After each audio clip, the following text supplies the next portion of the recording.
All right, hello everyone. Here we are. Let me go ahead. I had a thought if you guys watched my last video that I was just going to kind of set up my third bag. I should need it for this tournament. I'm just going to kind of put it like that. And then with that, I can just kind of have a POC 5 Thor just in case I need it. I shouldn't need it, but it'll at least give me those two options. But what I'm going to do for this one, I'm going to use a POC and Sniper. We're also going to, I'm just going to switch to Turkey. Now, if you guys pick these up, I highly recommend doing the same thing.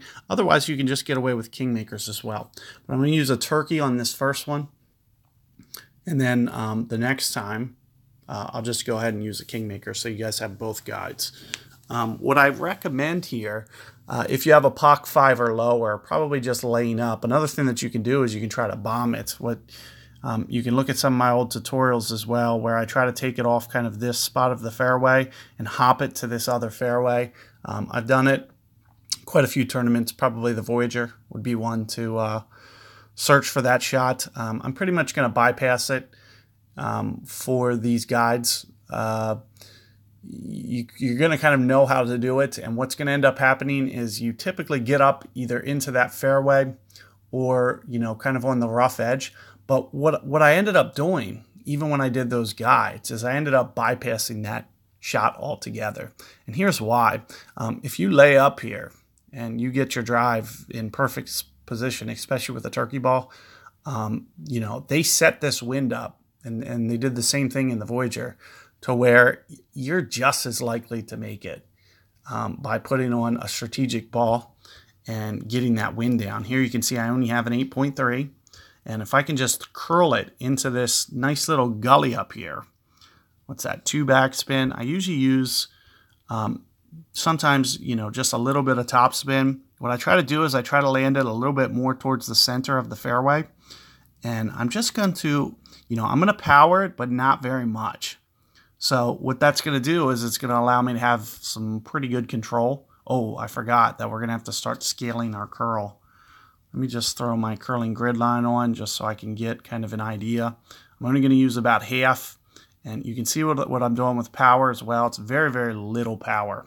Just make sure that you keep away from that right edge. You don't want to land too close to the right edge, because if you do, you might end up over curling that. But there you can see, very easy shot to do. Gets it right into the center of the fairway here. And as I mentioned, you can see that the way that they've set this wind up, this is just as, if you hit perfect ball, you either can lip this out or, hold it out 90% of the time come weekend, especially after you start to hone in on this adjustment. So let's talk a little bit about the adjustment. What I usually use is minus 20%. I'm going to do, since it's a straight tailwind, I'm going to try on this first one just minus 15. And I'm going to switch to a power 2 ball. And what I'll usually do is just gently put that ball guide just on the front of the fairway. So let's take a look here. 8.4, and like I said, this is going to be so few rings. And you can see we're well within the range here. I'm going to set up pretty close to max, right around 7 rings. And we're just going to focus on, control, setting my ball guide. You can see with what I'm doing, I expect this to jump forward a little bit. So you might see that I just offset it and keep it to the right. Pretty close to what I did in the Voyager. Aside from that, you're just really going to need to focus on getting that wind needle hopefully perfectly straight. And here you can see right around 7 rings.